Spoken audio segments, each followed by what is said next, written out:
Assalomu alaykum hurmatli do'stlar. Bugun sizlar bilan veb-saytingizni Tekken Hostingga qanday qilib joylashni ko'rib chiqamiz. Buning uchun Google qidiruv tizimidan Netlify deb qidirib beramiz.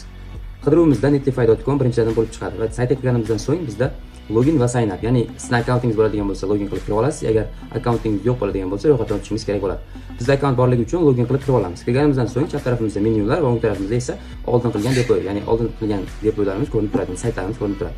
Yangi saytni depoy qilish uchun pastda eng oson yo'li pastda загрузить knopkasi bor. Bosganimizdan so'ng bizda ya'ni biz upload qilmoqchi bo'lgan fayllarni topib olamiz va bizda рабочий stol tayyor bo'lganligi uchun ustiga bir marta bosgan holatda загрузить qilib olamiz. Bu yerda so'rayapti, hammasini qilmoqchimisan deyapti. Ha deb загрузить bosadigan bo'lsak, biz o'zi avtomatik ravishda uploading boshlanadi va boshlangandan so'ng bizga tayyor ravishda saytimizni ya'ni serverga deploy qilib beradi. Tayyor holatda ko'rishingiz mumkin bo'ladi.